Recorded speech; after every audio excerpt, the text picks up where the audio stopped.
Şimdi bu kitapta yazanlar tüylerimizi diken diken etmeli. Ve şöyle Türkiye'nin önünde 3 seçenek kalıyor aslında. Bir takım akılların aslında bu kitaptan çıktığını da anlayacaksınız. Türkiye'yi şöyle suçluyor. Bu kitabı örnek alanlar var da onun için söylüyoruz. Peki bugünlerde siyasiler kullanıyor mu, kullanmıyor mu? Seyircilerimize bırakıyoruz. Bu kitap çok etkili olmuş birilerinin üzerinde. PKK bir gerçektir. Sözünü hatırlıyor musunuz herkesin söylediği? PKK'yı sürece dahil etmelisiniz. Yoksa başarıya ulaşamazsınız. Kitaptaki cümle. Kitabın da en kritik kısmı aslında budur. Başkent olarak da Diyarbakır'ı öneriyor. Ya daha büyüyeceği hissi verilmeli diyor. Böylece diyor biz Büyük Kürdistan'ı kurarken diyor Türkiye'de de şu hayali kurduracağız topluma diyor. CIA'nin önerdiği hususların hayata geçirilmesi durumunda Türkiye bölünmez. Türkiye Cumhuriyeti Devleti elimizin altından kayar gider. GZT Haber Merkezi'nden herkese merhabalar. Topkapı Üniversitesi öğretim üyesi Amiral Cihat Yağcı ile haritanın başında birlikteyiz. Amiralim hoş geldiniz. Hoş bulduk. Bugün haritanın üzerine bir de kitap koyacağız aslında. İzninizle Evet. kitabı da buradan izleyicilerimize gösterelim. Türkiye'nin Kürt meselesi üzerine yazılmış bir kitap. 1998'de yazılmış. Önce aslında bilmeyenler için kitabın yazarları kimlerdir, neden önemlidir? Bu kitap bir akademik çalışma mıdır? Yoksa bugünden baktığımızda bir şeyleri anlatıyor mudur diye başlayabiliriz. Şimdi bu kitap 1998 yılında terörist elebaşı Abdullah Öcalan yakalanmadan ve Türkiye'ye getirilmeden önce yazılmış bir kitaptır. Kitabın aslında tümünü okuduğunuzda sanki Abdullah Öcalan'ın yakalanıp Türkiye'ye getirileceği esansını veriyor. Şimdi kitabın yazarları Graham Fuller, CIA'de konsey başkan yardımcılığı yapmış. CIA'de çok önemli görevlerde bulunmuş. Danışmanlıktan başlayıp konsey başkan yardımcılığına kadar gelmiş. Türkiye'de de nerede Türkiye aleyhtarı bir şey varsa bunu tatlı tatlı Türkiye'yi zerk eden FETÖ dahil olmak üzere, PKK dahil olmak üzere tatlı tatlı şeytanın sağdan yanaşması şeklinde zerk eden birisi. Graham Fuller. Geçenlerde de öldü. İkinci kişi Henry Berkey. Bu da yine CIA bağlantılı akademisyen yazar olarak geçiyor. Üçüncüsü ön sözünü yazan Morton Abramovich de Türkiye'de büyükelçilik yapmış o dönemde bir kişi. Ve bunlar diplomat var, CIA var, Pentagon CIA bağlantılı akademisyen var ve bunlar Türkiye'de bir Kürt meselesi olduğunu ifade ederek ve bunu ya böyle bir mesele var. Bu meseleyi halledelim. Sizin yararınız olacaktır. Bu şeklinde aslında Amerika'nın istediğini, Batı'nın istediğini bize lanse eden kitap yazmışlar. Ve Türkiye'de terör meselesini Kürt meselesine dönüştüren anlayışın en önemli unsuru budur. Amiral izninizle kitaptan alıntılar da yapalım. Amerika Birleşik Devletleri de demişken. ABD dolaylı olarak Türk yönetimini Kürtlerin ılımlı taleplerini kapsayan siyasi reformlar başlatmaya sevk edebilecek koşullar yaratabilir mi diye soruyor ve Türkiye neden önemli diye tartışıyor. Bugünden baktığımızda Türkiye neden önemli olduğunu nasıl yorumlayabiliyoruz? Türkiye'yi bir aslında neden önemli diyerek kendilerinin istediği yönde sevk etmeye çalışıyorlar. Yani Türkiye biz sizin dostunuzuz, biz sizin iyiliğinizi isteriz. FETÖ'yü de biz böyle yaptık. PKK'yı da böyle yaptık. Gel sen bizim dediğimiz şekle şemale gir. Sen bir bölün. Böyle tek güç olma. Çünkü çok büyük bir güç oluyorsun. Sen bize rakip olacaksını aslında sinsice söyleyen Türkiye'yi güçlendirmek istiyormuş gibi görünüp aslında Türkiye'yi zayıflatıp büyük güç olmasını önleyici bir tavır içerisindeler. Ve bölgede Orta Doğu'ya dahil etmek Türkiye'yi. Avrupa'ya değil. Kitabı okuyunca zaten Türkiye'nin pek Avrupalı olacağı yok. Türkiye Orta Doğu olmalı. Türkiye Orta Doğu'da da klasik bir devlet olmalı. Bu ulus devlet yapısı, milli devlet yapısı, milli kimliği bozulmalı diyor. Bu zarar veriyor diyor. Neye zarar veriyor? Bizim menfaatlerimize zarar veriyor diyor. Hocam bir başlık da bölge için harita üzerinden bakarsak PKK'yı hep bir Türkiye ve komşuları üzerinden konumlandırmış konumda. İşte Suriye ile olan ilişkisini PKK'nın aradaki rolü, Irak'taki mesele, İran'ın nasıl değerlendirdiği, Ermenistan'ın nasıl kullandığı. Bugünden baktığımızda bu PKK'yı 98'deki konumlandırmasıyla bugünü kıyaslarsak nasıl üst üste geldiğini görebiliyoruz. Bir kere PKK'yı Kürt tanımlıyor. Bir Kürt isyanı olarak tanımlıyor. Ve başlangıçtan itibaren o kadar yanlış ki. Yani bu PKK'yı meşrulaştırma kitabı aslında. Şimdi bu kitap neden önemli? Neden önemli? Onu söyleyelim bir kere. Bu kitap bugünleri anlamak için çok önemli. Birçok siyasetçinin, akademisyenin, bürokratın bu kitaptan etkilendiğini bu kitabı okuyunca anlayacaksınız. Ve bir takım akılların aslında bu kitaptan çıktığını da anlayacaksınız. Neden? Çünkü PKK'yı bir Kürt isyanı şekline dönüştürüyor. Halbuki bizim Kürt kökenli vatandaşlarımızın böyle bir şeyi yok. Hele muhafazakar, mütedeyyin vatandaşlarımızın, Kürt kökenli vatandaşlarımızın Siyonizme, Amerika'ya hizmet eden herhangi bir örgüte teveccühü de olmaz. Onu da söyleyelim. Fakat bu kitap PKK'yı meşrulaştırıp muhatap alınmasını istiyor. Alındı mı? Onu seyircilerimize bırakıyoruz. Ve diyor ki kitabın genel varsayımı şu: Türklerle Kürtler bir arada yaşayamayacak durumda cepheleşmişler. Halbuki hiç böyle bir durum yok. Türkiye'de eşit vatandaşlık kavramı var. Ve bu eşit vatandaşlık kavramına karşı çıkıyor. Diyor ki eşit yurttaşlığa. Eşit yurttaşlık yani Türkiye Cumhuriyeti Devleti'ne vatandaşlık bağıyla bağlı olan herkes Türktür diyemezsiniz diyor. Kürtlere bir azınlık hakkı tanımalısınız. Ama azınlık hakkı da öyle değil diyor. Devletin yapısını değiştirmelisiniz diyor. Bunun için de diyor PKK araçtır diyor. PKK aslında şunu ifade ediyor: Amerika'nın ve dolayısıyla İsrail'in bölgedeki hedeflerini geliştirmeye yönelik, gerçekleştirmeye yönelik bir araçtır anlamı çıkıyor. Şimdi Türkiye'de öyle bir yazıyor ki sanki Türklerle Kürtler bırakın aynı apartmanda oturmayı, bırakın aynı sokakta oturmayı, bırakın aynı caddede oturmayı, bırakın aynı mahallede oturmayı, aynı şehirde bile oturamazlardı. Oturamıyorlardı diye bir imaj çiziyor. Ve Türkiye'ye olmayan bir Kürt meselesi, etnik mesele ortaya sürüyor. Ve diyor ki bu mesele diyor kangren olmuş gibidir diyor. Bu mesele diyor askeri önlemlerle çözülemez diyor. Ama kitapta şunu söylüyor: Türkiye Cumhuriyeti Devleti'nin askeri tedbirleriyle zaten PKK başarıya ulaşamaz diyor. Bunu diyor siyasi zemine çekmek lazım diyor. Yani askeri ve Türkiye'yi şöyle suçluyor. Bu kitabı örnek alanlar var da onun için söylüyoruz. Askeri şiddet uygulamakla suçluyor. Sanki PKK böyle çok mazlum bir örgüt ve bir isyancı örgüt. Halbuki kitabın arasında mesela uyuşturucu kaçakçılığı yaptığını da iddiaları var diyor. Söyleniyor diyor ama diyor tam da söyleyemeyiz gibi bir şey söylüyor. Hiçbir aslında olumsuz imaj çizmediğini de görüyoruz. Hiçbir olumsuz imaj çizmiyor. Ama burada dediğinize ek olarak yine kitaptan alıntı yaparsak PKK'nın Türk ordusuna karşı askeri zafer elde etmesine gerek yoktur ki yapamaz. Devrim yapabilmesi de söz konusu değildir. Fakat gelecekte dönüşüme uğramış PKK'nın gerçekleştirebilecekleri siyasi faaliyetlerin zeminini hazırlayacaktır diyor.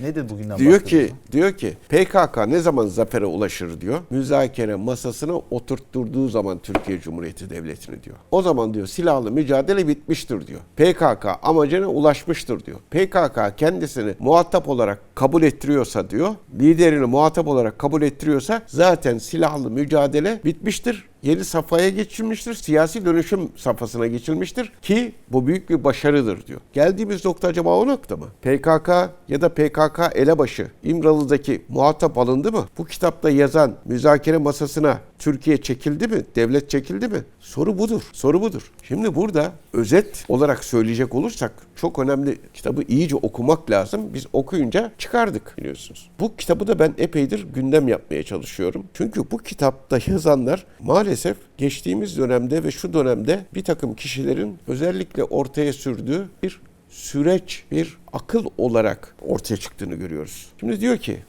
bakın aynen kitaptan söylüyorum. Diyor ki bunlar Türkiye'de böyle sorun vardır. Kan gövdeyi götürür. Bir iç savaş çıkar. Çıkmaması için bir an önce sizin bir şey yapmanız lazım. Bakın sanki öyle bir durum yokken sanki öyle bir durum varmış gibi. Şimdi diyor ki kitapta birinci temel varsayım güvenlikçi paradigma iflas etmiştir diyor. Askeri tedbirlerle siz bu işi çözemezsiniz diyor. Halbuki PKK'nın terör eylemleriyle bir yere varamayacağını, çünkü Türkiye'nin çok güçlü olduğunu söylüyor. Türkiye zaten askeri tedbirlerle başarı kazanmış durumda. PKK'yı bitirmişti. PKK için de diyor ki siz zaten yenilirsiniz diyor. Önemli olan bunu masaya çekmek diyor. Ama burada sağdan yanaşarak Türkiye'ye diyor ki siz askeri tedbir uygulamayın. Yenilecek, PKK'yı yenecek tedbiri uygulamayın. Diyor ki amaç diyor aynen böyle. Kitabın çözüm bölümü diye bir kısmı var. En son kısmı. 270. sayfa galiba. O çözüm bölümünde diyor ki çıkış noktası çok net. Kürt meselesi aslında terör meselesi bu. Askeri yöntemlerle çözülemez. Güvenlik merkezli devlet yaklaşımı sorunu derinleştirmiştir. Bu sözü güvenlik merkezli devlet yaklaşımı sözünü PKK'nın uzantıları şimdi kullanıyor mu, kullanmıyor mu? Peki bugünlerde siyasiler kullanıyor mu, kullanmıyor mu? Seyircilerimize bırakıyoruz. Bu kitap çok etkili olmuş birilerinin üzerinde. Silahlı mücadelenin sona erdirilmesini değil, yazarlar silahlı mücadeleyi sona erdirin demiyorlar. Silahlı mücadeleyi siyasal alana taşıyın diyorlar. Oraya dönüştürün. Silah arkanızda olsun gene ama o alana taşıyın. Şimdi ikinci kısım çözüm önerileri arasında diyor ki demokratik tahkim siyasal entegrasyon modeli sunuyor. Ne diyor biliyor musunuz? Kitap çözüm için aşamalı bir siyasal tahkim, yani embedding diye geçiyor, modeli öneriyor. Bu model, basamak basamak söylüyorum, siyasal temsil kurumsallaştırılsın. Yani Kürtleri temsil eden, daha doğrusu PKK'yı temsil eden yasal bir siyasi parti olmalıdır. Var mı? Bu parti seçimle meclise girmeli, böylece meşruiyet kazanmalıdır. Var mı? Devlet bu temsile bilinçli olarak izin vermelidir. Burada amaç silahlı aktörlerin etkisini siyasi temsil mekanizması içine gömmektir. Onlara siyasi temsil hakkı sağlamaktır. Artık siyasi bir aktör olsunlar onlar. Yani başka bir aşamaya geçsinler. Sonra diyor ki, kitapta açıkça şunu söylüyor. Silahlı yapılarla dolaylı temasın normalleştirilmesi. Yani PKK ile terör örgütüyle temas normalleştirilsin. Devlet süreci ilerletmek için silahlı yapıların siyasi uzantılarıyla temasa göz yummalıdır. Yani bu siyasi partiyle PKK Kandil'e gitmeli mesela. Kandil'le görüşmeli. İmralı'ya gitmeli. İmralı ile görüşmeli. Bunu diyor devlet müsaade etmelidir diyor. Bunu kim yazıyor? Graham Fuller. FETÖ'nün akıl hocası yazıyor. Amerika'da CIA'nin konsey başkan yardımcısı yazıyor. Bu temas doğrudan müzakere olarak değil, dolaylı diyalog, aracı aktörler üzerinden yürütülmelidir. Oslo falan. Bu yaklaşımın gerekçesi, silahlı aktör sürece dahil edilmeden sürecin başarı şansı yoktur. Bunu söyleyeceksiniz diyor. Bu aktörlü muhatap almazsanız süreç başarılı olamaz diyor. PKK bir gerçektir. Sözünü hatırlıyor musunuz herkesin söylediği? PKK'yı sürece dahil etmelisiniz. Yoksa başarıya ulaşamazsınız. Kitaptaki cümle. Sonra diyor ki kitapta PKK'nın rolü için o sorun değil diyor. O süreç unsurudur diyor. Öyle bakmak lazımdır diyor. PKK bir sorun değil, sürecin bir unsurudur diyor. Kitapta PKK mutlak düşman olarak değil, dönüştürülmesi gereken bir siyasal gerçeklik olarak ele alınıyor. Önerilen yaklaşım şu. PKK'ya da tavsiyede bulunuyor. PKK süreci desteklediğini ilan etsin. Bir şey hatırlıyor musunuz? Var mı öyle bir şey? Var. PKK ateşkes ve şiddetsizlik açıklamalarıyla, Kandil'den yapılan açıklamalar şimdi hatırlayın, müzakereleri meşrulaştırsın. Burada amaç PKK'yı tasfiye etmek değil, sisteme entegre etmektir diyor. Yani şimdi hatırladınız mı? Yani şimdi olanlar birazcık bir yorum yapmıyorum. Olanlarla bunları bir karşılaştırmak lazım. 4. tavsiye, parlamenter mekanizmalar kurulsun. Komisyonlar ve reform süreci başlasın. Komisyonlar kurulsun. Kitap çözümün meclis merkezli yürütülmesini önerir. Hangi kitap? 1998'de yazılmış kitap. Kimler tarafından? Amerikalılar tarafından. CIA tarafından. Çözümün meclis merkezli yürütülmesini ister diyor, önerir diyor. Ve nasıl olacak diyor. Tüm partilerin katıldığı özel bir parlamento komisyonu. Resmi değil, oylamayla değil. Bir özel parlamento komisyonu kurulsun diyor. Meclis komisyonu kurulsun. Kuruldu mu? Bilmiyorum. Bu komisyonun Kürtlerin taleplerini, yani PKK'nın taleplerini aslında. Çünkü talep nereden geliyor? PKK ve PKK'yı temsil eden bir siyasi parti kurulsun. Onlar da bunları, PKK'nın taleplerini Kürt talepleri olarak ortaya koysunlar diyor. Kültürel hakları, yerel yönetim reformlarını değerlendirsin. Komisyonun rolü şu olacak diyor. Siyasi talepleri devlete reform önerisi olacak şekilde bir rapor hazırlayacak diyor. Komisyon bir rapor hazırlayacak ve devlete reform önerisi olarak sunacak diyor. Oldu mu? Seyircilerimiz değerlendirsin. Bu komisyonun görevi süreci yasal zemine taşıma aracıdır. Komisyon anayasada ve yasalarda yapılacak değişiklikleri önerecektir diyor. Yapılması gerektiğini ifade edecektir diyor. Şimdi oldu mu? Bilemem. Biz sadece kitabı konuşuyoruz. Ve diyor ki çok enteresan, sivil toplumun seferber edilmesi lazımdır diyor. Yazarlar devletin tek başına bu süreci yönetemeyeceğini savunuyor kitapta. Bu nedenle aydınlar, iş insanları, sendikalar, medya, STK'lar aktif bir biçimde süreci destekleyecek şekilde süreci dahil edilmelidir diyor. Kampanyalar yapılmalıdır. Halka anlatılmalıdır diyor. Amaç süreci halk nezdinde meşrulaştırmak ve normalleştirmektir diyor. Bu bölümde özellikle vurgulanan nokta şudur. Toplumsal algı değişmeden siyasal dönüşüm olmaz. Hani Abdullah Öcalan demokratik dönüşüm diyordu ya, demokratik tahkim, ne kadar benzer laflar değil mi? nereye dönüşecek Türkiye sorusu geliyor. Bunlarla nereye dönüşecek? Ama dedim burada şimdi çözüm önerisi olarak kitapta sunulan, 98 yılında sunulan önerileri sıraladık ve bugünle kıyasladığımızda örtüşenleri gördük ama önerilen ama şu an henüz karşılaşmadığımız durumlar da var kitapta. İşte PKK'nın nasıl evrileceği, özerk yönetim, federal sistem önerileri. Bu iki öneri için nasıl yorumlayabiliriz? Vallahi şimdi şöyle diyor ki, müsaade edersen biraz daha devam edeyim. Ondan sonra o sorunuza cevap vereyim. 6.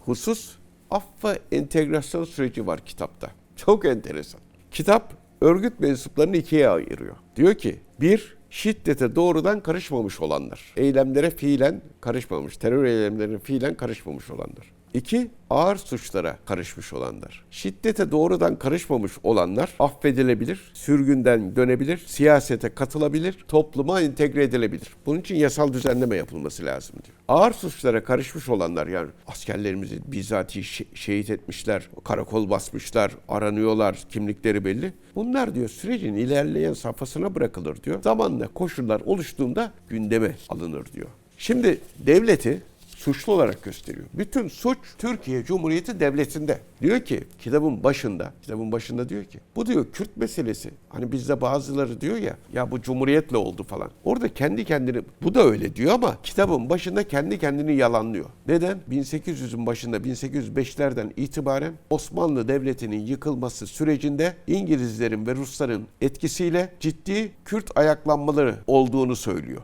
Kürtlerin askere gitmek istemediklerini, vergi vermek istemediklerini, o ağaların vergi vermek istemediklerini, askere gitmek istemediklerini söylüyor. Ama Osmanlı'nın son 120 yılında ve Cumhuriyet'in de 100 yılında başaramadıklarını İngilizler ve Ruslar başarmak istiyor, Amerikalılar başarmak istiyor. Şimdi nasıl başarılır onu anlatmaya çalışıyor. Diyor ki kitabın da en kritik kısmı aslında budur. Yazarlar milli devlet modelini, yani ulus devlet modelini, tek millet, tek bayrak, tek dil, tek vatan, tek devlet modelini suçluyorlar. Merkeziyetçi yapıyı suçluyorlar. Merkezi devlet olmaz. Yerel yönetimlere böyle yetki verilmeli. Özellik demesek bile, federal sistem demesek bile böyle olmalı. Dikkat eder misiniz? Abdullah Öcalan ne diyor? Federalizmi ağzınıza almayın diyor. Özelliği de ağzınıza almayın. Yerel yönetimlerin güçlendirilmesi, ademi merkeziyetçi yapı. Aynı bu kitapta var. Ve tek kimlikli, yani tek kimlik olmasın diyor. Çok kimlikli, çok uluslu bir devlet yapısı olsun diyor. Tek kimlikli yurttaş anlayışını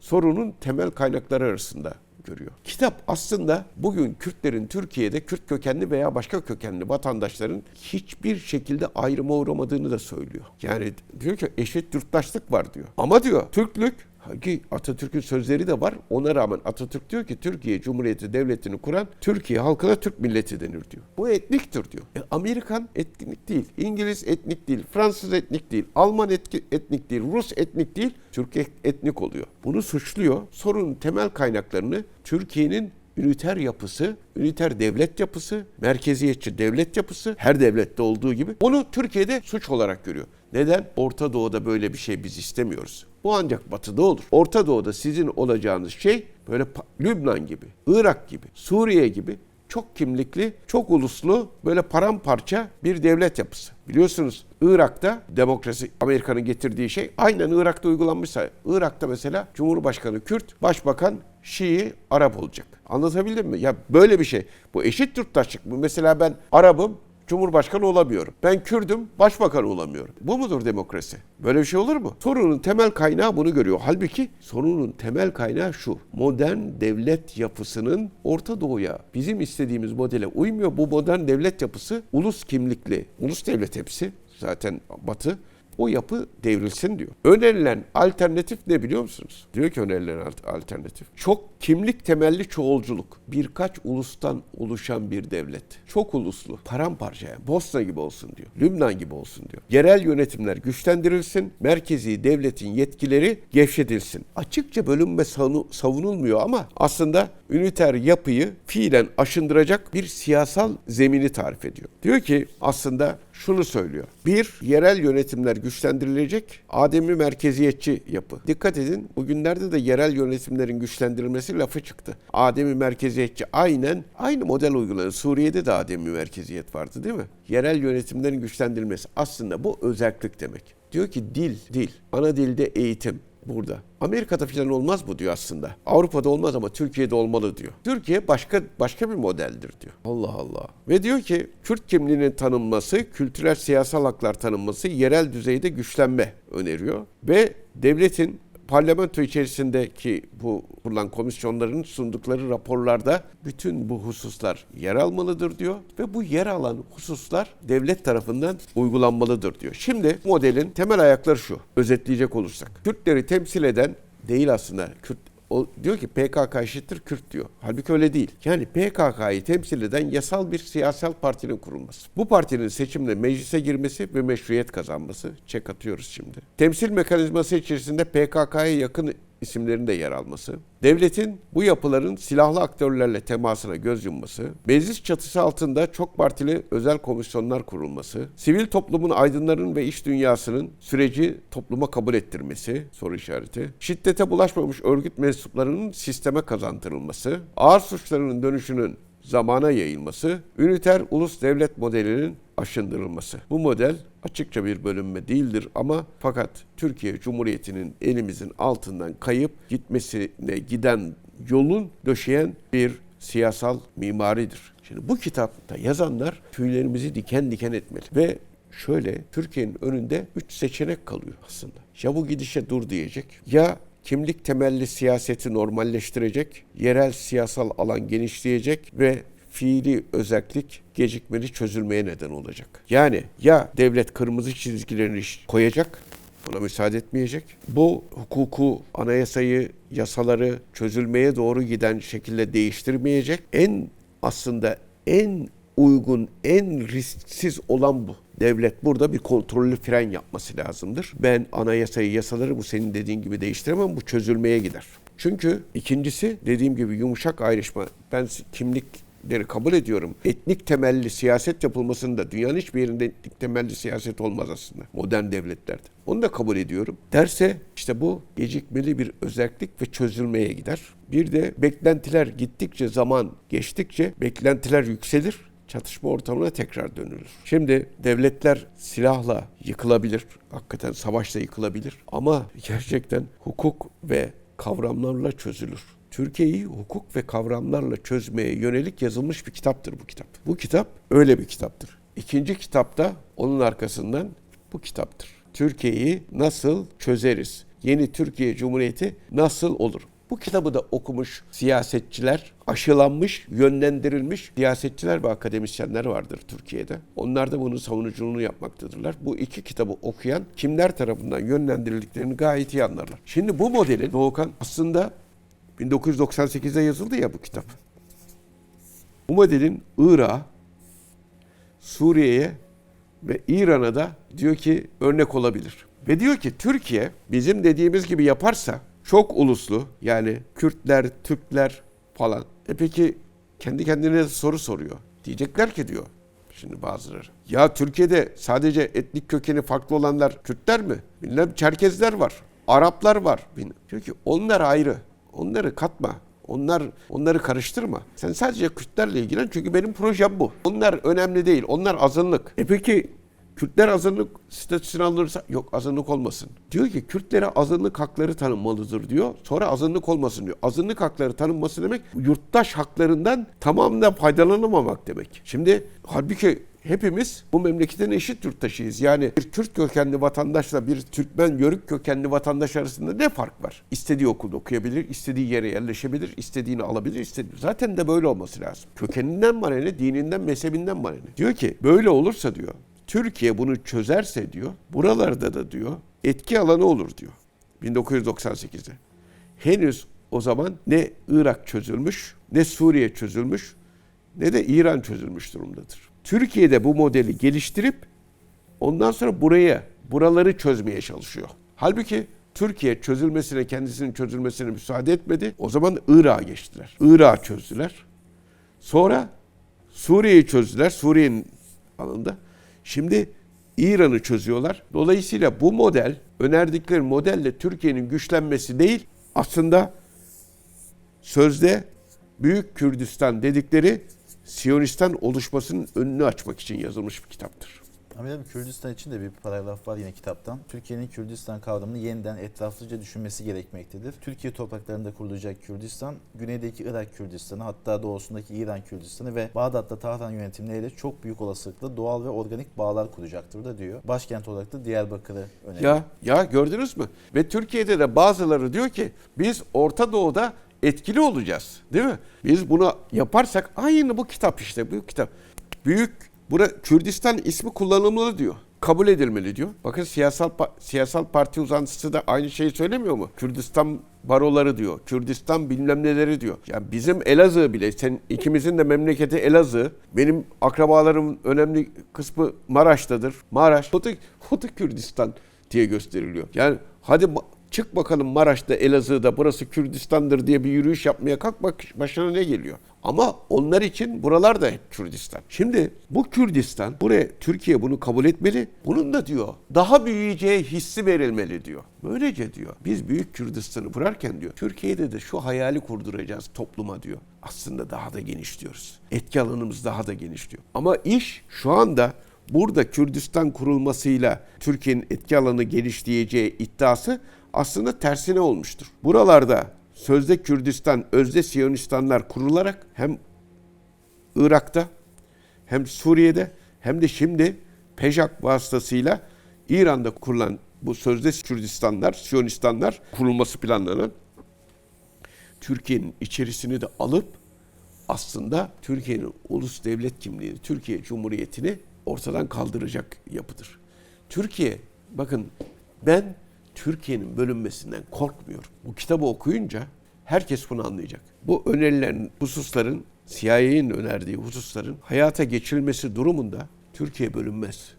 Türkiye Cumhuriyeti Devleti elimizin altından kayar gider. Kalmaz. Devlet kalmaz. Devlet kalmaz. O yüzden ben sevgili izleyenlerimizden kitabı bulmak zor ama bulunabilir. Yoksa da PDF'i internette var. Mutlaka okumalarını ve bugünlere yönelik de yorumlamalarını ve şeytanın nasıl sağdan böyle tatlı zehir zerk ettiğini de onu da göz önünde bulundurarak anlamalarını, yoksa çok göz boyayıcı bir kitap şeklinde algılayabilirler. Ama muazzam tuzaklarla ve Türkiye Cumhuriyeti'nin çözülmesine yönelik bir kitaptır. Camilerim, 300 sayfalık kitapta ilk 200 sayfasında aslında genel tabirlerden bahsediyor. Bakla yazdan çıkarmak dediğimiz son kısımda o çözüm önerileri. Tabii, çözüm önerileri. Ve niye çözmek zorundasını böyle kendince ifade ediyor. Yani Türkiye'de biz yaşamasak, dışarıda yaşasak zannederiz ki Türklerle Kürtler diye iki tane halk var burada ve bunlar birbirleriyle kanlı bıçaklılar. Ya şimdi şunu söyleyeyim. Bizim bayraklarımız var değil mi? Bu ikimizin bayrağını da bize hediye eden Ağrılı Kürt kökenli bir iş adamı. Benim arkadaşım Halit Bey. Biz hep birlikte Türk milletiyiz.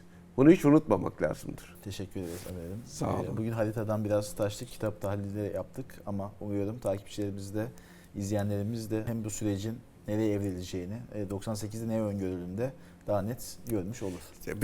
Ve şunu da hatırlasınlar, bu kitap nerelere etki ediyor diye. BBC'de, CNN'de gösterilen haritalar şimdi bu kitapta yer alan projedir. Haritayı noktaladık. Yayını buraya kadar izleyenler için kanalımıza abone olmaları yönünde çağrımızı da yapmış olalım.